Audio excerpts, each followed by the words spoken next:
Hello and welcome to PGurus channel. I'm your host Sree Iyer. Welcome to PGurus Prime Time. Ask Abhijit, AMA. Ask me anything.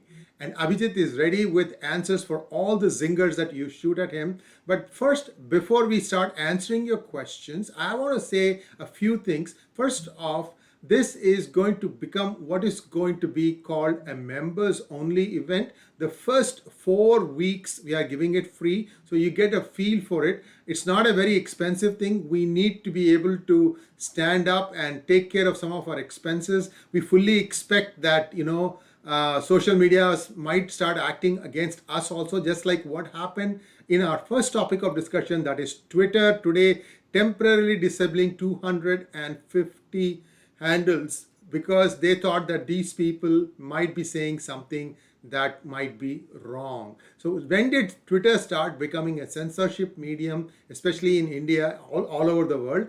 And this is the first thing that we're going to talk about. A few other things we will touch upon, and then we will start taking your questions. Get your questions coming. I have at least about 6 or 7 already. Very good questions. So here we go. Abhijit, welcome to PGurus channel and welcome to Ask Abhijit. Well, Vetrivel, thanks to one and all.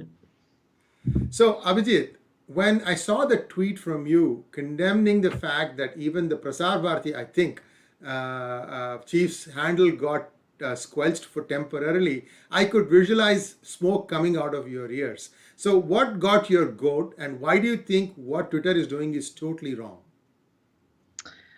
Very simple. You see, you have two different paradigms of business in America and India, right?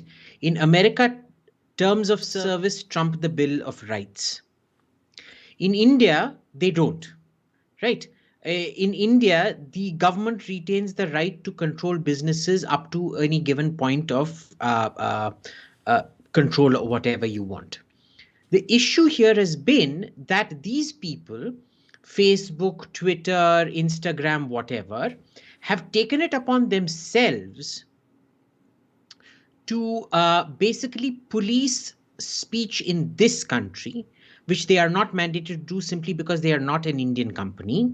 They have been abusing the intermediary laws left, right, and center because this government has such an acute inferiority complex. It constantly needs the white man's approval. And unfortunately, you see, like Groucho Marx used to say, I don't want to be the member of any club that wants to have me as its member. All the people willing to give it approval, they don't want approval from. They only want the approval from the people who want to spit on their faces. I'm seeing a tweet. Hold on. I'm seeing a tweet that says that it was the government that asked Twitter to shut down these 250 Wait, handles. let me finish. I'm getting Yes, there. yes. So what happens is they also take it upon themselves to ensure India's election integrity. Now, who the hell are these people to ensure India's election integrity?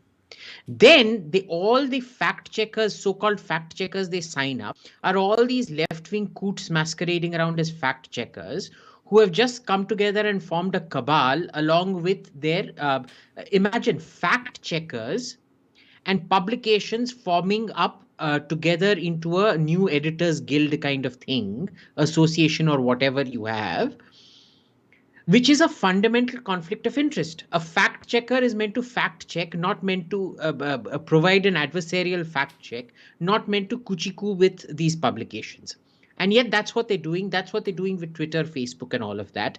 And as you know, because Twitter, Facebook require a very low class manpower, they only require your coolies, cyber coolies. And the cyber coolies invariably are left wing because they're constantly upset with people who are far more talented than them. Now, what the Indian government did was there was this whole hashtag running called Stop Farmer Genocide or some crap like that, implying that the Modi government somehow wanted to genocide these farmers. Now, first of all, forget the fact that they don't understand what genocide is. But anyway, I mean, the Indian left never understands anything. They never learn first principles. They're morons. Irfan Habib being the classic example of it. He doesn't even know what industrialization is, and he writes a book on industrialization. What ends up happening here is that you have a government that's failed at every step of the way. You have this adage, a stitch in time saves nine. This is what Nehru failed to understand. He used to keep postponing till the worst happened. And that's unfortunately the same cycle this government has gotten into.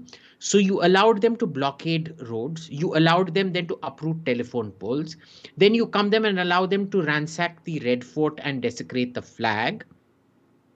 And now you have to go around banning accounts. And what a huge embarrassment, you end up banning the account of your own Prasar Bharati chief. Because you haven't even paid attention. You've just given Twitter. It shows you how third rate the government interface with Twitter is. They've just given them a thing and said there is this hashtag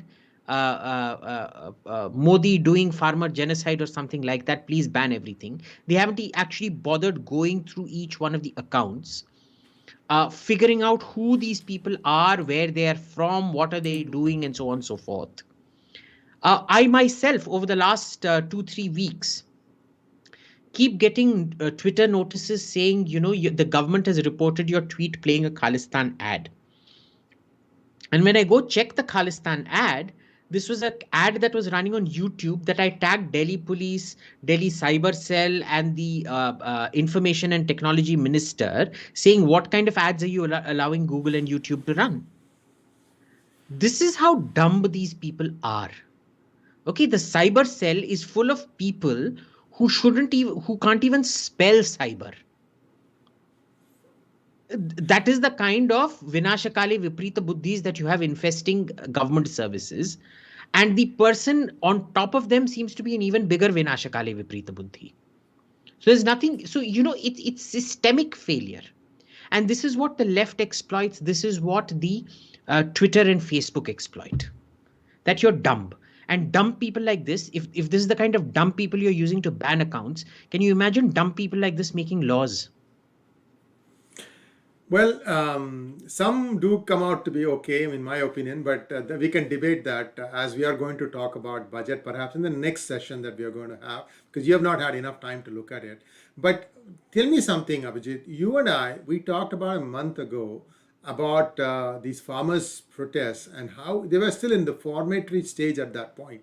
See, it was very clear right from the beginning that this is not a farmers' protest as much as the people who wanted to somehow create stir. I mean, I am shocked to say this, Abhijit.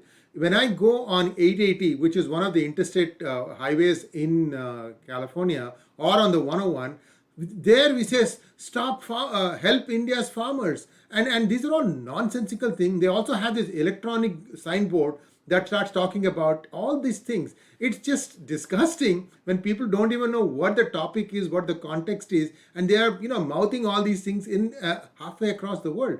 Now, why do you think the government is allowing this thing to play out? Did they not learn from the Shaheen Bagh protests?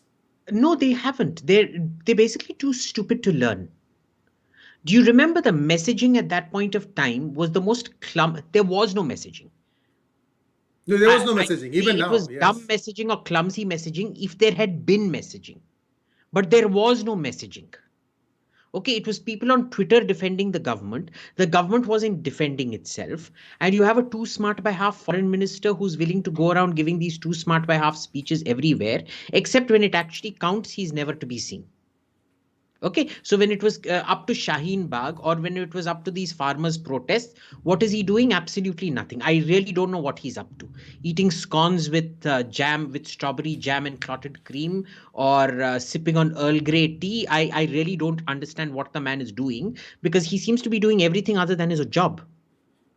If it isn't the job of the foreign minister of India to defend India abroad against all kinds of nonsense like this, what is it?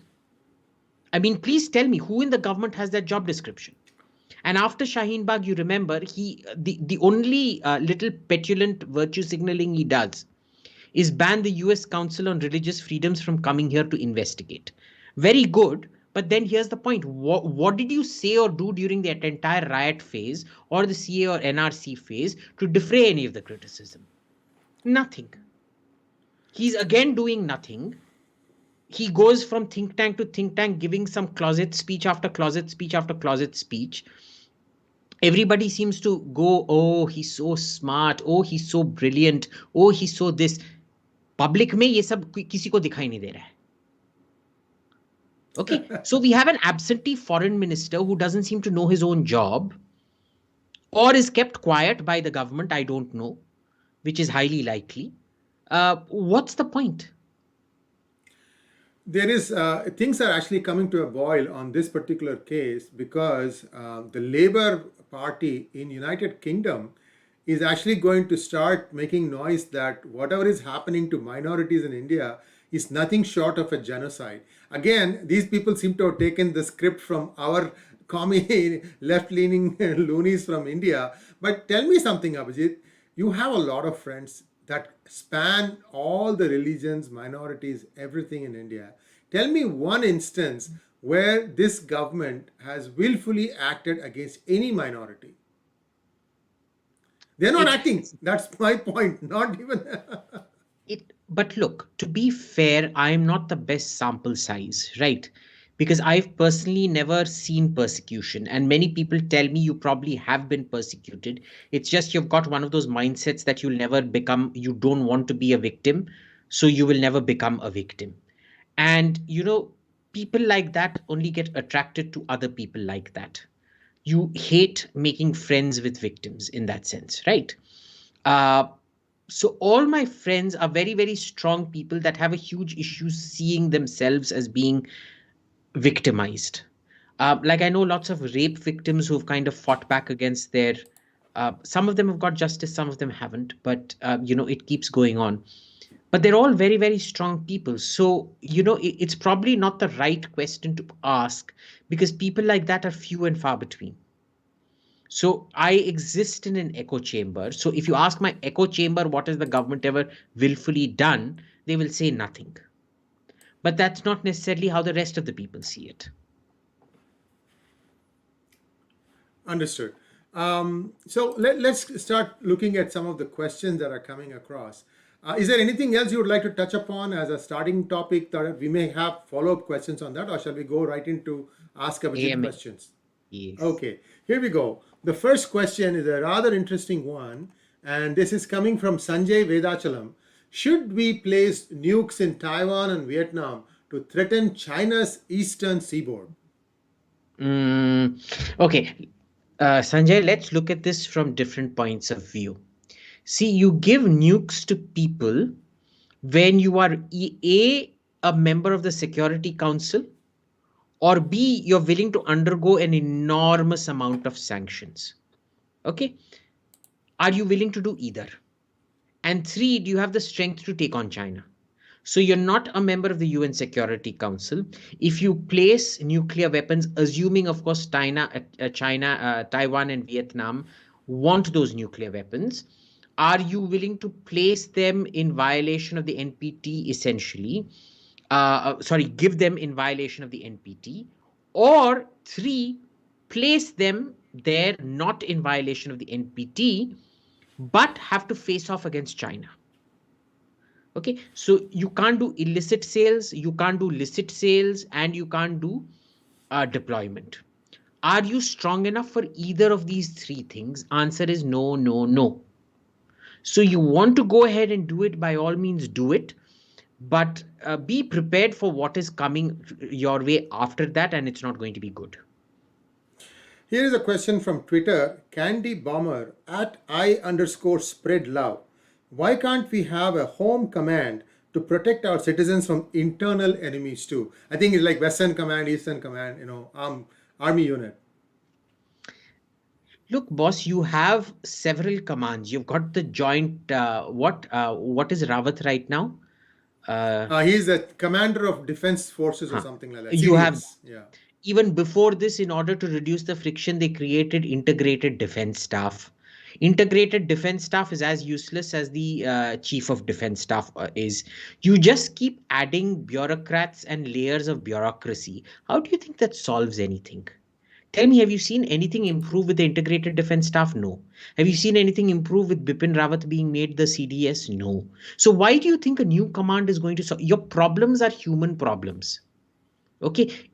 Once the human problems sort out, the institutions or the formations, they build automatically based on what is required. So go by the human beings out there, because you're not even trained to do that job properly. Here's a very good question from Prashant V at Prashant2611. I saw you were, one second. I saw you were saying on other YouTube channel that L&T was removed after designing the Arihant submarine from further contracts. Can you please explain us in detail what happened? Not designing, they built the first hull. So the metallurgy skills at Vishakhapatnam were so bad that L&T had to be called in to fabricate the hull of the first submarine. And after they created the entire infrastructure so that it could be fabricated, they immediately got kicked out, and who was it, BHEL or the local docks or whatever it was, got the contract again. So you actually get punished for succeeding, you're not rewarded for succeeding. But if you've actually been to the L&T, and I'd highly recommend, I think they offer tours as well to the L&T factory, you should go there, because even the work that they do on air independent propulsion and things like that is really something quite special. Definitely worth seeing. Thank you for that. And the next question is coming from Nayak at Chinmay G. Nayak. Is Modi government's inaction on rioters a result of the fear that has been instilled in him from the 2002 riots, which has been kept alive by these pseudo journos for 2 decades? No, I don't think it's fear. I think it's a refusal to learn lessons and improve. He's obviously not learned how to. What was he pilloried for? For allowing the riots to continue for as long as they did, for not cracking down. And what do you see today? Again, not cracking down. He's just allowing them to continue. So it's not a fear, it's a belief of infallibility and a refusal to learn. Okay, next one. Rekha at Mulki Rekha. Why is military training not compulsory in India? So Ambedkar wanted it. Nobody else wanted it, because he felt it was a very important way in which you could break caste barriers, social barriers, and things like that. When young people are basically defending each other's lives and so on and so forth, he thought it was very important in the nation building process. Uh, Clearly, nobody else shared that enthusiasm for it. That's why we didn't get it in the constitution. Why is it still not done? Well, very simple. The military also doesn't want it. They have enough manpower. They've got their own system where they've got bands and their own coolies and chaprasis and whatnot. I mean, they're given all kinds of other designations, but they've got all that they want. They don't need any more. There's also a very strong argument against it, that given how callous our military commands are with the lives of people, the last thing you want is your kids exposed to that kind of nonsense. So it's just better making it an all volunteer force. Balaji Ramsamy at Balram70. If agriculture is a state subject, why can't the government shift the burden of MSP, fertilizer subsidy, and new farm laws implementation to states and run pilots in states where its own party is in power? Several states have used their power under the agriculture, this thing. Several haven't. Right. And the problem is, in the places, at some point, you've got to uniform the laws out. You can't keep having different laws for different states, because that doesn't end up working. In Punjab specifically, why is Punjab protesting the way nobody else is? And that's because agricultural income has always been used to fund terrorism out there. It has been a source of political funding out there, so on and so forth. So, land holding patterns change, inheritance patterns change, industrialization of each state changes, and you basically need some kind of uniform template to go off. That is what the government was doing. See, the state, when it is a state subject, the state can add on to certain laws, but you need to have the basic minimum laws. And that's what the government's trying to do, the basic minimum, because ultimately the state draws its money from the central disbursement anyway. We're about one third into our program, 20 minutes, and I'm taking Twitter questions. We're also going to look at Facebook handles, as well as then we'll be starting to look at our YouTube handles. So there's a lot of questions coming, and please keep sending them. We will let you know when we have taken up enough that we will not be able to cover them. And this week, you can always ask these questions in the next week's program. Abhijit has promised me that he'll be here for a while on Mondays at 9 p.m. Ask Abhijit, or that is the hashtag. I didn't want to make it too long. He likes to think of it as ask me anything, but I think that anything also means it's within reasonable restrictions. So I hope you guys understand that whatever we are talking about, we set a context, and hopefully the questions are around that context, because that way you can get a chance to go a little bit more in depth. With your permission, Abhijit, I'll go to the next question. At VIK0315. For all the talk of Xi Jinping being a moron, I don't see in short to medium run anything promising by our government and from the Americans. New Zealand are preaching Australians. Doesn't inspire confidence that we will get one up on China anytime soon, does it? No. So this is where even an idiot can win, when everybody else is either badly coordinated or a Chinese stooge or almost as stupid as Xi Jinping. Even if you're marginally more intelligent than Xi Jinping, remember you have to work as a team. If the other members of your team, like Biden, are a Chinese stooge or compromised to the Chinese, or are like Jacinta Ardern, who are basically almost Chinese themselves, you're not going to get very far. So what I said, remember, was in a very specific context, that India's good fortune is that never has an idiot like Xi Jinping ruled China. It is India's good fortune on a bilateral basis. It may not be a good fortune on a multilateral basis, especially if you have people like Jacinta Ardern and Joe Biden around. Good question coming up. Nayak at Chinmaya G. Nayak. Wasn't Sri Lanka, Bhutan, Nepal, Myanmar, Afghanistan part of undivided India pre-independence? Why is this not spoken or taught to us in present day? We were divided well before Pakistan was formed, isn't it? Look, I mean, Burma was mentally never a part of India, right? Nepal, at least you can make a point, but even Afghanistan, you look at it, Afghanistan's history is once upon a time it was part of Greater India a few thousand years back. Then it became a part of, Greater Persia, and then it became a part of Greater Turkey. And today, the way they see themselves is, again, they are fundamentally linked to the sort of Iran-Turan binary. So they are not really linked to India. So, it's just because the British ruled over certain things geographically, or a certain empire ruled over certain things geographically, doesn't mean that they have that linkage with you. You go look back to Meghalaya, Mizoram, Manipur, well, not Manipur or Tripura, but Meghalaya, Mizoram, Nagaland. Historically, when have you ever ruled over them? Historically, when have they ever felt being a part of you? Just because the British ruled it doesn't mean they became a part of you. So that's not the way it works. Thank you, Abhijit. And viewers, I think at this point we are going to stop taking your questions because we have a fair amount to go through. Thank you very much, and keep your questions in store. We can always ask them next week.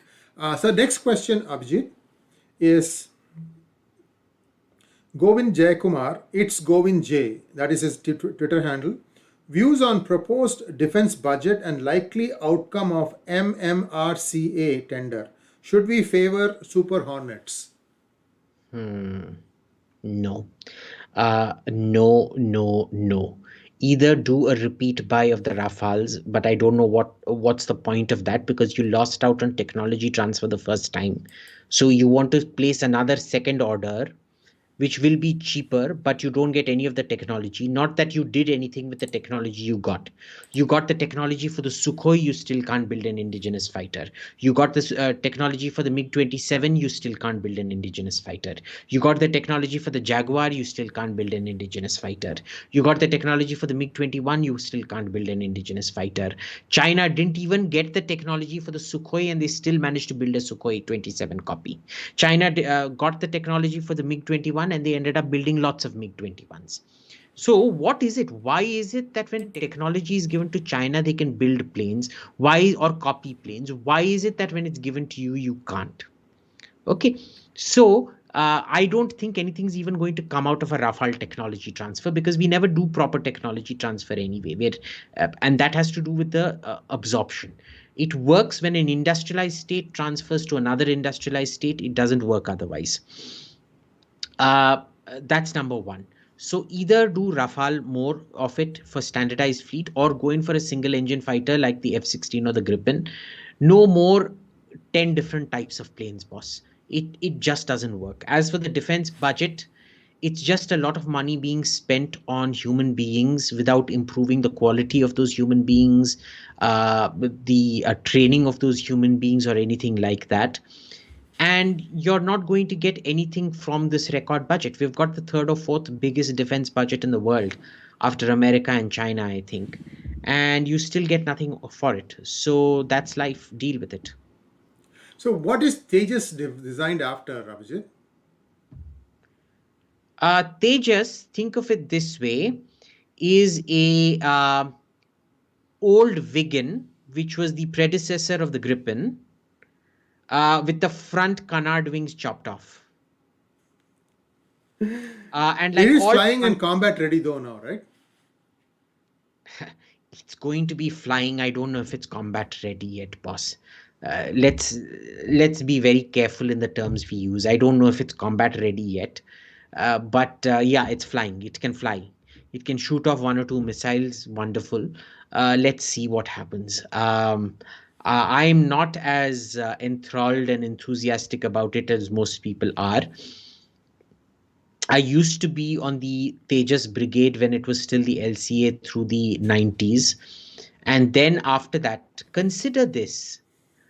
America is retiring I think it retired its last F-117 this week or last week. They introduced the F-117 in 1981. It has been 40 years since America introduced a stealth fighter, and they are retiring their first stealth fighter. India hasn't even introduced a stealth fighter. India is introducing a fourth generation aircraft, the same aircraft generation that America is retiring at the moment. At what point are you a superpower? I really want to know. Okay, at what point is this good defense spending? I really want to know. You can take great pride that you've created it. It's a bit like the Tata Nano. You can take great pride that you created a 1 lakh rupee car. We all know what happened to the Tata Nano. It failed. So best of luck with it. I mean, it's not going to be a commercial success. Combat, maybe it'll see combat. Maybe, hopefully, I hope for its own sake, it never sees combat. It's going nowhere. The next question is from the backer LAD at MFHEREE. What changes do you think the Indian bureaucracy needs for the betterment of India? 5 minutes, please. You're asking me to give you a PhD thesis in 5 minutes. No chance. Remember, your parents were bureaucrats. Yeah. Look how I turned out. Yeah. So, okay. Let's see. I don't even look. There's an argument for hyper specialization, but then look at the MEA. The MEA is the biggest argument against hyper specialization that you can make. And if you don't use the hyper specialization argument and you settle for the generalist argument, then the IAS is the best example you take, and that also doesn't acquit itself very well. So, what you have is this fundamental problem that once upon a time, I remember when MEA bureaucrats used to be astoundingly good, except for one or two rotten apples here or there. Overall, they were extraordinarily good, was because they came from a certain educational background from the elite in that sense. That has long since dissipated. This is not a system that caters for quantity. This is a system that caters for quality. It is meant to be based on the elites perpetuating their rule. The moment you break elite rule, which was done in 1991, you get people that are not up to the job posted to the job. And that never works. Now, you can't reimpose elite rule, which means what do? You do midlife, mid-career training and through career training, because the belief was that because you came from very rich families, you didn't need that midlife and through life training. Today, you do. Today, a bureaucratic career has to have several things. It needs to have accountability, no promotion without accountability, no promotion without meeting the standards your minister has set for you or the tangibles that your minister has set for you. And to help them achieve all of this, they need to be given through career training. There is this belief even amongst them that they've passed one exam and they know everything. They do not. So you need to bring that humility is brought in through accountability, and the ability to fulfill that accountability is brought in through training. So you need training through career, constant training, and accountability. And the best example of that is the French Foreign Service, because they don't go by class, they pick by whoever's the smartest, they'll pick, but they keep giving them training throughout their career. And that's the most important thing. Thank you very much. You did stick to the time limit I had given. Nikhil Dhavle wants to know, what are your views on the US debt? Now it stands at close to 26 trillion. It's a debt-based economy. This is what happens when you keep creating more and more iterations of the same amount of reserve you have in order to finance stuff like this. I think at some point the services economy is going to collapse. Because the services economy is what has led to this kind of a debt economy. It's just unsustainable. Something's got to give. The question is, do you come up with the next great technological revolution that can sustain this level of debt and erase it after a point of time? I don't think you will ever realistically get to that stage so fast. People believe that green energy, one of the reasons is for the fanaticism of green energy is because people want to move away from, this chimera of a services-based economy towards a new paradigm of manufacturing in terms of additives and the green economy. The additives, there's solid proof about. The green economy, unfortunately, with things like, say, windmills, is completely bogus. Okay, windmills work in certain areas. They mostly don't work in most other areas. They're quite wasteful. But you still, have this fanatical belief in them. If you question them, you're a climate doubter, a conspiracy theorist, whatnot. Ultimately, this will depend. It's a balance between your debt growing and something real to show for that debt accumulating. Sometimes it can just crack, right? It can just crack. But you never know. It's impossible to predict what is going to crack it. With the benefit of hindsight, we will all be able to see it come, but it's impossible to predict it right now. It may not come, by the way. If that new manufacturing, new industrial wave takes off, it may not come, the crack. Next question is from Saswat. Please explain about problems in ICA. I don't know what ICA means. If you know what ICA is, okay, then Indian we'll skip Chartered that thing. Accountants? It could be. I Saswat, don't you know need to about chartered explain. accountants. Why would I know Yeah. about chartered accountants? So you need to explain what your acronym is. The next one is from Galbraith _Pete123. Gee, you've got some good company. Hello, Abhijit. How do you remove information overload and analyze so succinctly in confusing situations? Teach us your tricks and tips. We could actually use them in our personal life. Okay, so that's a very good question. What I normally do is I depend on a lot of really, really smart people. So I choose who to follow, who is filtering out. They're all hyper specialists who are very, very good in their field, and they filter out what you need to know. Are there pitfalls to it? Yes, there have always been minor pitfalls, but it helps in information management amazingly well, right? If you are personally interested in something, then you go start hyper specializing in it, but don't try to hyper specialize in everything. You rely off really smart people. So the one thing I think I have, I may not have, my own very high opinion of myself believes I have this ability, is something called a bullshit meter, that you know when somebody is bullshitting you and when somebody is being honest with you. And I suspect my bullshit meter is very good, which is why the people I listen to, I talk to, and I follow are truly amazing people who manage to get rid of the lot of clutter for me and just allow me to start collating all the important facts on top. The next question is from Medicine is in the Kitchen. Buddy, you got four questions for us. That's a little tall of an order. So I'm just going to ask two questions, Abhijit. The first question is there any country in this whole world who can make China pay for its sins? If yes, who and how? Okay, why don't you ask me all four questions and I'll answer only two? Wonderful. That's the first question. The second question is, do you believe Modi is still a right-wing politician? The third one is, does your food also taste good or is it just good-looking food? Fourth one is, can you please ask Arnab not to scream? Okay, so first question, China is there's nobody right now. Second question was what? The second question was, do you believe Modi is still a right-wing politician? Absolutely not. Not right wing. Anything but right. Yes.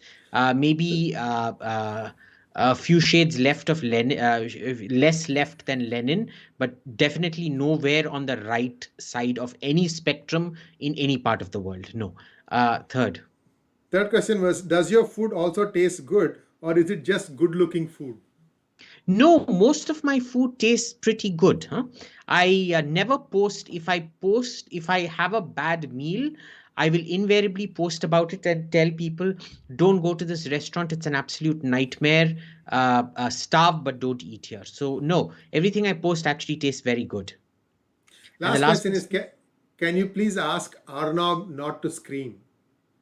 No, Baba, I won't. I can't. It's his house. I go to his house as his guest. It's not my job to tell somebody what to do in their house. When he comes to my house, if he screams, I'll punch him up real bad. But I'm not going to his house and telling him what to do. Thank you. This next question, I'm going to also take a stab at answering it. Sayani Biswas wants to know, are you really trained in Bharatanatyam? Yes, actually, I was. Because, see, when my mom was collector of Cuddalore, Chidambaram used to come under Cuddalore. And, there was the big This is the Chidambaram, town of Chidambaram. Let's not the town confuse of with the Chidambaram, person. where there's the famous Shiva temple. Yeah. And that is where the famous dance festival was held. I've never heard of it in a long time. I think it's fizzled out now or something. But in those days, it used to be Dr. huge. Nagaswamy was part of that and he was very active in that. Yes. Right. So all of them used to come there. Chitra Vishweshwaran, Padma Subramaniam, you name it, they were all there. And so what used to happen was that I was fascinated and I was learning. And I was learning from my aunt, who was not a professional dance teacher, but she was a very good dancer. So I always used to go there and get classes from them. So I've never had an Arangetram and all of that. But yes, I have actually trained in Bharatanatyam. Yes, my compliment to that answer is that Abhijit has promised that he'll come and dance in our studio right here in Silicon Valley. And if he does that, we will take a video of that and then we will evaluate whether it is worth posting or not. But that will be the moment of truth. But he will start practicing before he leaves India, so he knows he's in good shape. Anyway, so No, no, no. This is all fake news. Fake news. I haven't done anything of the sort. okay, all right. I will not put you on the spot. Akshit Chandok wants to know what role is the West playing in these protests? These are questions from YouTube. Hmm. These are farmer Um, protests. Yeah. yeah, okay. So farmer protests, what are they? What is the role the West is playing? The West's governments are not playing a role, but Western policy towards Khalistanis over the last 30, 40 years is specifically Canadian and UK policy towards Khalistanis, because it's the Khalistani diaspora and Italian as well. Because Italy is a very important place for mozzarella. All the mozzarella and parmesan business is owned by Punjabis. And the southern Italian mafia are quite beholden to the Pakistanis in terms of money laundering. So Italy specifically has become a very toxic mix of Khalistan meets ISI. The 26/11 attacks, the Mumbai attacks, were funded out of Italy. Okay, so these accumulated policies towards Khalistanis and things like that have been playing a role in these protests. Uh, Outside of that, there doesn't seem to be a particular Western government role in any of this. Thank you. The next question is Shaili wants to know talk about the Myanmar coup and its impact on India. Hmm. Uh, Heads we win, tails you lose, kind of coup. Uh, Aung San Suu Kyi is fairly pro-India. The military is pro-India. The military has a great fear of China. They don't fear India. They're quite happy to cooperate with India. Same with Aung San Suu Kyi. In a sense, China was used as a sort of because Wa state towards on the Chinese border has a significant Chinese majority, almost one would say ethnic Chinese. This thing. And the issue is, it's always the China factor has always been an issue in internal politics. But precisely because of that, all of them, Aung San Suu Kyi and the military, they've learned to deal with the Chinese extremely well. If you remember, sometime in 2012 to 2014, they managed to kick out all the Chinese infrastructure companies and all of that at one point of time. Why? Because they simply weren't comfortable giving those contracts to the Chinese. So they have actually mastered how to deal with the Chinese. For India, it's never a problem. Okay, if the Burmese want to go around rampaging against the Rohingyas, please be our guests. We don't want them here. We will divert them towards Bangladesh, which is anyway where they'll go. If you want to be very kind to the Rohingyas, also no problem with us.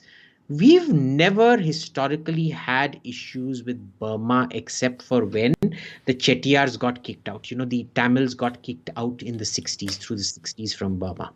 That's been our big issue with them. With the Rohingyas, we will claim, or with human rights, we will claim, we will shed crocodile tears in public, but in private, we really don't give a damn. And that's that. Thank you. So, Harsh, why yeah, did the go, coup yeah, go happen? ahead. Yeah. Why did the coup happen? Well, quite simple. What's happened is that Aung San Suu Kyi's party won a even bigger mandate than it did before, which meant that she was looking at renegotiating the power sharing agreement with the army, which means the army would have had to cede even more power to her. Uh, Not in terms of nomenclature, she would remain state councillor and so on and so forth, but real power, more of it would have to be ceded to her. They did not want that, which is why their proxy party, what's it, the United Workers something something party, UW something party, for the last 2 months, they've been saying that this election is rigged, there has been voter fraud, so on and so forth. And finally, today was meant to be the first session of the new parliament that got elected 2 months back. The army did it to prevent that parliament from sitting and prevent more transfer of powers to Aung San Suu Kyi. Now, walk us through a little bit of Burma's history because it is unclear to me in terms of when the British were ruling Myanmar, the Chettiars did very well. In fact, Alagappa Chettiar, the grandfather of Chidambaram, made all his money in Penang in Malaysia, in Myanmar, and also in India. And imagine that he had to give up a lot of that stuff, and he still had companies like Chettinad Cement, and he founded a university. I mean, he was the first Imperial Bank governor, Indian governor, lots of credits. So just walk us through who was administering what is now Myanmar up until 1947 and 1950, when I think the military took over. What was the vacuum? So there's never really been a vacuum. Burma has Mm, always been a monarchical military state. mm, And there's a reason for it, because if you look at their military history, everybody around them used to, sorry to use this word, but shit bricks when the Burmese got involved. The Burmese invaded the Thais, they invaded the Lao, they invaded everyone in any direction. It never made a difference to them. They also, there was a Mongol invasion of Burma as well. Uh, they've always been a very militaristic state. And the very nomenclature of the Burmese military today, the Tatma Daw, harks back to the Imperial Burmese Army, right? So what happens is the British come and they colonize the place. They leave it. They didn't actually destroy as much of Burma as they did India in that sense, right? Because the teak plantations and things, they left it in pretty much the same state because they followed the traditional sustainable farming practices and things like that. Nothing really changes in terms of the social structures of Burma, except you have socialism come in. And that time there was a general wave of socialism and all of that. So you have the standard military coups. But see, when you say military coup, it seems like such a modern word. In Burma, a military coup is actually a continuation of the old imperial ways. It's it doesn't have a king in charge or a dynasty in charge, but it's just going back to the same old patterns. So Burma's really been quite different that way. But being a Theravada country, a Hinayana Buddhism country, them and Sri Lanka have always had a gripe against all the Mahayana countries in that sense. So they tend to be quite fanatical about it, which is why they tend to kick out people who don't conform to their ways, which is why they kicked out the Chettiars, because they really didn't want external influences. They seldom have. You look at the Burmese historically, they've never mixed or mingled with other peoples. but their economy collapsed after that, didn't it? Their economy collapsed, but it tells you a lot that their identity is more important than their economy. Next question from Harsh Upadhyay. What is the status of Hizbul Mujahideen in Jahili. J&K? Sorry about that. Right now, there seems to be a hiatus. They will gain and come back to attack, because remember, the 370 was only the first part. After 370, after abrogating 370, what you needed to do was to have a proper deconfliction of the economy. Because what happens is when an economy enters conflict mode, all the avenues of profit making are aligned to the conflict. So in order to deconflict an economy, you have to make conflict unprofitable. That has not happened yet. So even though we don't see Hizbul Mujahideen actions at the moment, primarily because of both the communications lockdown and COVID, once these things are sorted out, you will see a burst in Hizbul Mujahideen activities. And it's imminent. It's imminent. So don't write them off at all. Sanjay Vedachalam wants to know, how can we do better in Olympics? Sir, have you seen me? I am about 108 kilos right now. You are asking me how to do well in the Olympics when I don't even know sports. I don't even know the name of the cricket team. The last time I haven't watched sports in the last 15, 20 years. Wrong question to ask the wrong person. This is like going and asking Hitler about human rights. Asha Agarwal wants to know your thoughts on Hamid Ansari and his misadventures in Iran as ambassador of exposing raw agents? Look, I don't know. I know I've read what's been written about him in Iran. The problem, of course, is we never have counterintelligence on high-ranking officials. Somehow we think that just because they are high-ranking, they can't possibly be spies, so we don't do the kind of ruthless counter-espionage that most developed states do.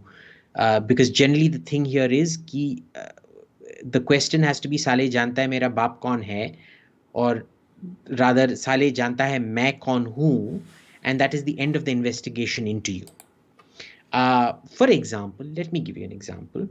The last Pakistani spy picked up in Delhi was some low-level Air Force guy, extremely low-level Air Force guy.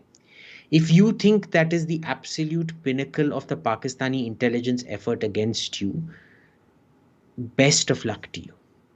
The biggest Chinese spy racket we've picked up was this freelance guy, Rajiv Sharma, who I've actually met at some of these think tank events, who's written for several publications in Delhi. A nobody, basically, a freelancer.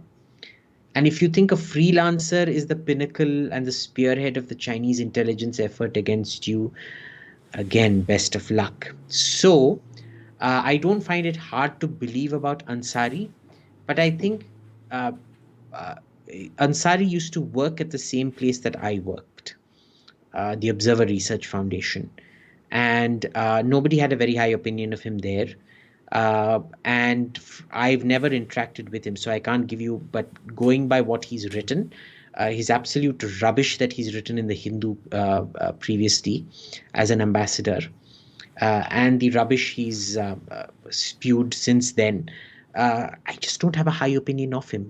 It's more of a poor reflection on your foreign service and the kind of trash they absorb, rather than it is a reflection on Hamid Ansari. Hamid Ansari is Hamid Ansari. But if you were stupid enough to employ him, shame on you. Prashant Tiwari wants to know what are the long term problems with leftist woke narratives that gender is a construct and that you can self identify as anything. Even Vice President Kamala Harris is using gender pronouns. Look, it's full of dangers, right? Because the thing here is that what is the one basic differentiator between a man and a woman? It's physical strength. Okay. Now, in an agrarian economy, in a pre-industrial economy, where chemical processes, have not been applied to the production process, uh, their sheer physical strength mattered. In India, where you still have not applied chemical energy, that is to say diesel or petrol energy to tractors and things like that, where a lot of it is manual labor based thing, those physiognomical differences are still important. Now, the more backward the country, the more that gender gap is not only more prevalent but also necessary.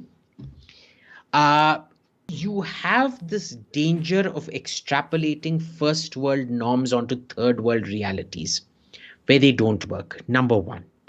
Number two, when you start self identification and things like that, you give women certain privileges based on their physical uh, non equality with men. That is to say, physical strength. For example, in terms of sports, all right, where you have a men's trophy and a women's trophy.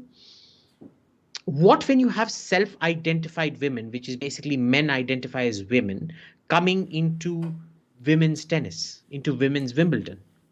That becomes problematic. So, what you're going to see, in fact, and this is why I kind of almost support the wokery out here, because the trans and self-identification wokery is the best way to screw over fourth wave feminists. So the people who are going to get hardest by these wokes are fourth wave feminists, who are the absolute God-detested trash of the earth. There used to be feminists that stood for something, that they used to be feminists that, actually wanted equality and things like that. Right now, the fourth wave, they've just forgotten what it is. They're just angry, third-rate losers in search of a fight, and they define themselves as fourth wave feminism. I actually wish wokery onto them, because they're going to wipe out all the achievement that the first, second, and third wave made in no time at all. And you know what? They deserve it. So I'm quite conflicted about wokery, as much as my personal detesting of it is. Finally, when it comes to wokery, what we need to, the long-term consequences of wokery in general, we came up with the rule of law. It's taken us thousands of years to reach the rule of law, evidentiary standards, and things like that. Why? Because it created a stable. Why does not India get proper FDI the way most countries do? It's because you keep having rule by cess, rule by tax. I'm going to impose this cess this day, this tax that day, that duty that day, and there is no regulatory universality. Businesses thrive when they have not just physical security, but also regulatory security and a social security, your social stability. What wokery does is that it destroys that entire social stability framework, because in effect, it's taking you back to pre-industrial Europe, where you had pogroms, where hurt feelings were enough to throw you in jail or get you sacked and so on and so forth. So it is, if the West ever deindustrializes, if the West becomes not attractive for capital, it'll be because of wokery. So those would be the different long-term effects of wokery. Thank you. And the next question is from Asha Agarwal. Is the Shaksgam Valley terrain-wise retrievable? No.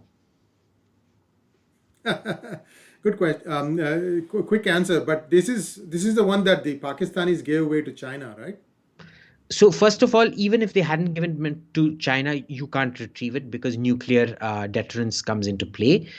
Because they've given it to China, you doubly can't retrieve it. But even in terms of terrain, okay, it is the amount of human expenditure you need to get that back is just ridiculous. So, and the other thing, of course, is that, it's just pure strategically speaking. You never look at square inches by square inches by square inches. You take critical centers of gravity, and then all the territories around it just sort of fall. Uh, Let me give you a simple example. When the Americans regime changed Iraq, they didn't go town by town, village by village. They drove straight to Baghdad, toppled the government there, and the rest of the country just collapsed. That it went into terrorism and all of that, different matter. But initially, the entire country just collapsed. They just gave up. So you never look at individual parts like that. You look at the center of gravity that supports it, you attack that. If that falls, which is not going to, because again, nuclear deterrence between India and China, nuclear deterrence between India and Pakistan. How much time do you have, Abhijit? I have a lot of questions, but I need to draw a line somewhere. We are Okay. about a. Go How ahead. many questions do we have? 29. That's a lot. 29 questions. That's one per minute if we do it for another half an hour. Yeah. Let's just try to answer as many as possible. Okay. So So another we're half. gonna we're gonna zip through quickly, make it like really swift. But viewers, don't worry. We will keep the questions that we could not ask today for the next episode, and you'll be the first ones whose questions will be asked in our next episode. First question, Asha Agarwal. He already asked. Sumit Singh, sir. China's statement on starting war against Taiwan if they declare them to be a free, different country from China. And why is media in every country not reacting to this, including India? Well, the Chinese bought everything. You look at NDTV's entire revenue probably depends on Huawei and Xiaomi and all those people, so they won't. Same with New York Times and Washington Post and all of that, so they won't. But remember, this has always been Chinese policy that if Taiwan declares independence, there will be war. You have to, Taiwan has to accept that it is a renegade province of China. It can say that it is the real China and China is the renegade province, that's fine, but they cannot be independent. Otherwise, there will be war. This has been constant policy for the last, this was also Taiwan's policy for the last 70 years, so nothing's changed. Asha Agarwal, Abhijit ji, your thoughts on pro-monarchy protests in Nepal. Will they reach their logical conclusion? अरे कुछ नहीं होगा boss. The time to help the monarchy restore it was once upon a time. You can't do it anymore. It's long since gone. The social movement of the social ethos of Nepal has changed completely. You can't restore a monarchy there even if you want. Of course, how you will do that? If you try doing that, it will get a lot worse than any Iraq or Libyan misadventure for you. Mr. AKA 1996, Abhijit, hypothetically, India has to choose between F-35 and S-400. What would you choose? That's actually a very smart question because that's almost impossible to answer. I would choose neither. And I'll tell you why. The F-35, the amount of the F-35 is just the tip of the iceberg, right? It depends on everything else. So the cost of, if you want the full 100% use of the F-35, the amount you have to invest in the support infrastructure and corollary equipment is so great, it will bankrupt you for years to come. Without all of that, you can use the F-35 to say about 35% of its capability. And for that kind of money, you might as well buy some other aircraft, right? So not that. S-400 is very potent when it is used the way the Russians intend to, which is as a system of systems. Again, the S-400 is the tip of the iceberg. It depends on lots of other things protecting it. Now, if you saw the predecessor of the S-400 is the S-300, and you saw with what great ease the Azerbaijanis were able to take out Armenian S-300s. Why? Because it didn't have that multi-layered system. See, under the S-300, there is something called the SA-11, the Gadfly.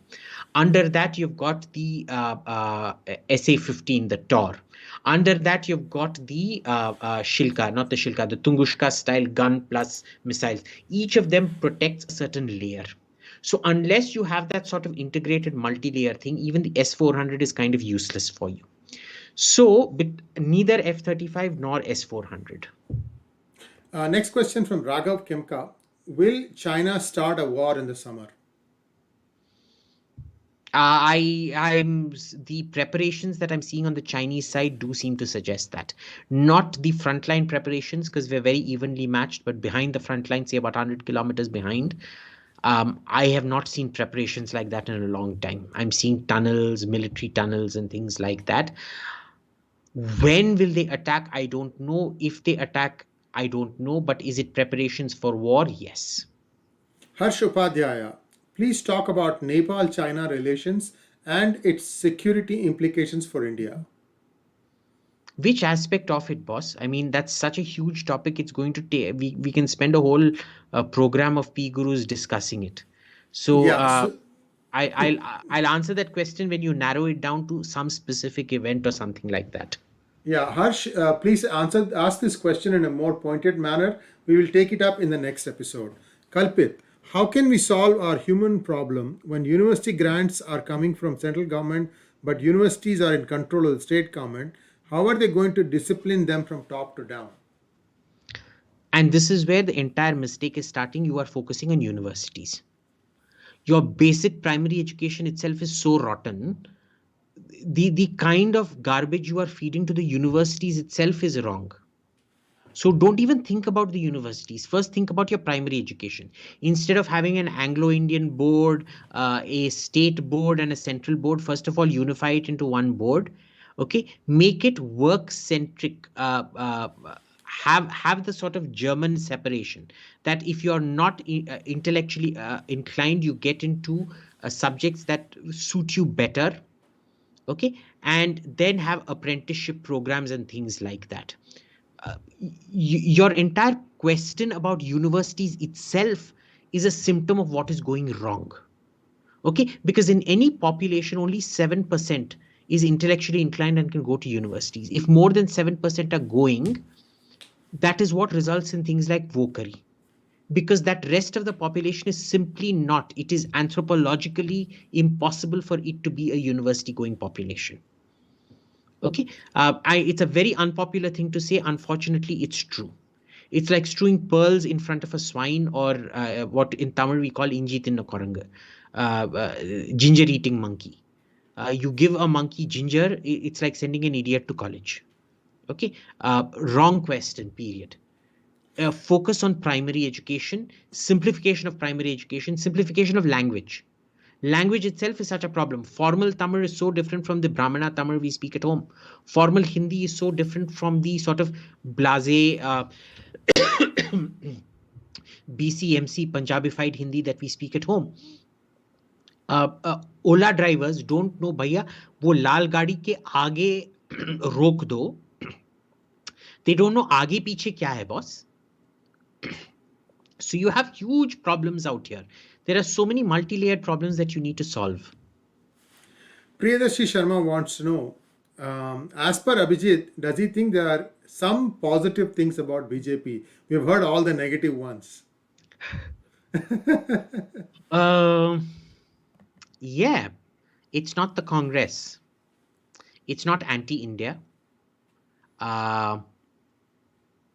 It's actually very pro-India in a very childishly naive way, but it is very pro-India. It is nationalistic.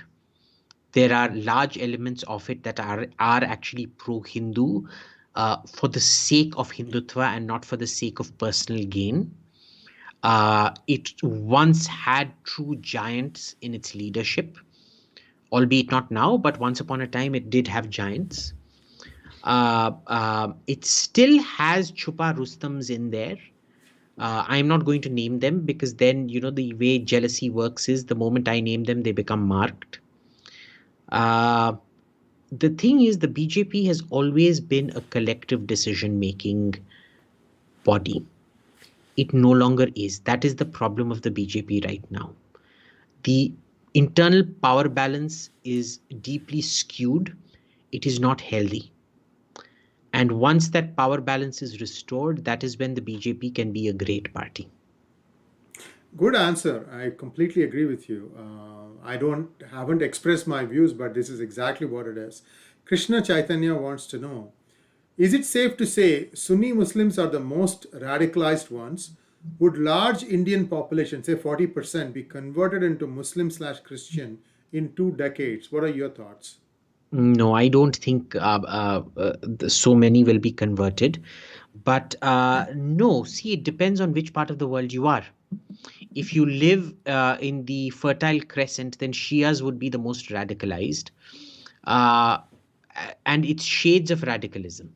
Everything that ISIS and the Sunnis do would be mirrored in a sense, or pre-mirrored, as in already done prior by Shias out there. So no, they're not particularly, but what you could say is that a larger number of Sunni terror organizations exist because you have the concept of ijtihad, which is the right of each individual to start up his own sort of school. And each person believes in their own version of Islam. In Shiism, you have something, your Ayatollah is kind of like the Guru Shishya Parampara in that sense. The Guru acts as, or the Ayatollah in this case, acts as a sort of check and balance on you. There has to be a formal training to get there. That is the only reason you see Sunnis as being much more prone to being kya kehte hain? Loose cannons. Alok Pandya wants to know, Abhijit, do you see Trump running for office again as a Republican candidate, or will he form a new party? I don't think he's going to form a new party right now. But I think, yes, he will definitely try another run. And if you notice the kind of backlash we're seeing against people like Liz Cheney and and Liz Cheney particularly, because she's Dick Cheney, former vice president's daughter. She's the third highest ranking Republican. And from the looks of it, she's going to end up losing her Wyoming strong seat. The entire Republican Party in Wyoming is rebelling against her because she voted to impeach Trump. So Trump is basically showing that he hit a raw nerve within the party. If you look at the polls, they seem to suggest that a larger part of the Republican Party will leave for Trump if he splits the party, will go towards the Trump side than they would stay with the Republicans. But I don't think Trump will do that. It's not good for the Republicans to allow it, and it's not good for Trump to do it, because then you just allow Democrats to walk away every single time with the election. So and if Trump does it, he leaves Republican senators with no alternative but to vote for his impeachment. So he's not going to do it. And yes, he is going to run he's going to run for the primaries again. Nikhil Bagalkotkar wants to know, sir, have you met Modi and tried to give a presentation on what is ailing India's defense? No and no. Rohan Kulkarni wants to know, where do you see this farmers' agitation going?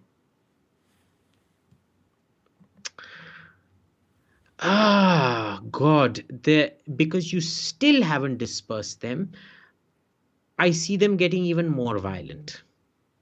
Okay, I see them. I see several spurts of violence. They will continue the facade of being peaceful farmers, but come summer and things like that, come the next month, there's going to be more spasmodic violence happening. Like you had, for example, if you take the whole CA NRC thing, it started off with the Seelampur riots and the Jamia Millia Islamia riots. Then there was the calm, which was Shaheen Bagh, which wasn't exactly calm, because remember, they took hostage a friend of mine called Gunja Kapoor. They beat up friends of mine live on TV camera on Rahul Kanwal's show. They beat up my lawyer, Raghava Avasthi. So, it wasn't peaceful by any sense. There were a bunch of third-rate stinky terrorists, scumbags, complete scumbags, a gathering of swines, but it is what it is. And because you didn't deal with that, you then have the Delhi riots, which again, in spite of that, it still wasn't cracked down on, and it continued till COVID finally shut it down. Here again, you've had the same thing. The tractor blockade, you did nothing. Then so-called peaceful protests, then the uprooting of telecom towers, you do nothing, still peaceful, so-called peaceful protest. Then the storming of the Red Fort, again you do nothing, still peaceful, so-called peaceful protest. Something has to happen, or COVID has to happen again. Okay, maybe there'll be a big outbreak of malaria or diarrhea or meningitis or laryngitis or whatever you want to call it. I'd suggest the best thing to do is to put those red and black little berries that you get in Delhi's forests into their biryani, and they'll get a mass outbreak of diarrhea out there, and that might solve the problem. But no, it's going to you're going to see several peaks of violence over and over and over again.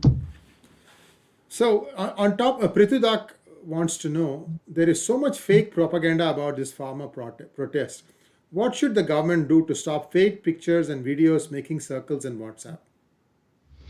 So, I've been advocating, based on Israeli experiences in the occupied territories, been talking about using camera footage to allay fake news for the last 5 years. Nobody bothered listening, not in Kashmir, not CRPF, not BSF, nobody, not the government, not the Home Ministry, nobody. And if you remember, it was the tractor footage that finally caught out this lie of Navreet Singh being shot. In spite of that, they ran a story saying Navreet Singh was shot, even though it's been captured on camera. And what has the government's response to it been? Zero, zilch, nothing. So you have a very, very problematic issue, which is, one, cameras aren't going to solve your basic human problem. Because you've seen this fundamental issue that even when camera footage was available, the opposition stole the narrative and insisted that this fellow was shot. Technology cannot fix technology can enable smart people. Technology can make smart people smarter, but technology cannot substitute for gonchus. Technology cannot substitute for orangutans and chimpanzees masquerading around as a government. Hussein Ibrahim wants to know, why is Modi incentivizing Iran, it's a little off in English. I'm just going to read it verbatim. It's hard for me to make the thing on real time. Why is Modi incentivizing Iran for giving Chabahar port cranes opposing Arab states and Israel? Is it good for India? No, he is absolutely not incentivizing Iran at all. Quite the contrary, he seems to have given up on Iran. Iran was always playing this game. Every time the relations with America and the Arabs went bad, they used to say, come to Chabahar and do all this. They'd never let us finish the work. So it was constantly, it was like those horrible lovers in movies. Do you love me? Do you not love me? Do you love me? Do you not love me? Play hot, play cold. And Modi basically said, boss, if you want us, let us finish the project. If you don't want us, thank you very much. We're happy dealing with the Arabs and Israel and America. So he's actually not done that. One of the good things he's done is he's treated Iran the way it should be treated. Subbu has a question. Is Modi waiting for a negative perception on farm protests before acting? Would that be a good strategy? I honestly have given up guessing what Modi is waiting for. I've made 100 different calculations, the positive ones, the negative ones. He never lives up to any of them. So only Modi knows what he's waiting for. I personally see this entire sequence starting with last year as just compound incompetence. That's all. With that, our questions have come to an end. Viewers, we still have a lot of stuff that we have in our bank. We will start asking those questions in the next Hangout, which is going to be exactly a week from now. Abhijit, thank you very much. We're about an hour and 15, so 75 minutes, give or take. And that was very, very illuminating. A lot of topics covered, free and frank free and frank exposition of views from you. And I think it marks a big milestone for PGurus. And we are going to have, like I said, the first 4 weeks, we are going to have membership drive. We would like you to start thinking about becoming a member, because after the first 4 episodes, you will have to be a member to be able to join Abhijit's Ask Me Anything. And it's not very expensive. We will share the numbers with you. I think you can afford it. And not only are you going to get this program, but a whole lot more specialist speakers who will be interacting with you, who are happy to interact with you. So we are giving a very free and fair exchange of views. So please consider becoming a member, and we will be sharing these details shortly. Abhijit, again, from the bottom of my heart, thank you, bro. And your opinion, believe it or not, is resonating with a lot of people, because I will share some of the stats with you once this is wrapped up, because this is just, I only have numbers for the YouTube, but I haven't seen what Twitter has given, what Facebook has given. Very, very happy to have you on our channel. And here is hoping to a very fruitful association. To all the viewers who have been sending questions, thank you. Keep them sending. We are going to keep track of it. You need to hashtag it as AskAbhijit so that we know from a trove of messages which ones to take for asking Abhijit in the next session. Thank you once again, Abhijit. Namaskar. Thanks for joining, and do subscribe to our channel and also become a member. Namaskar. Veil, veil, vetrivel, veeravel, vetrivel. Thank you very much.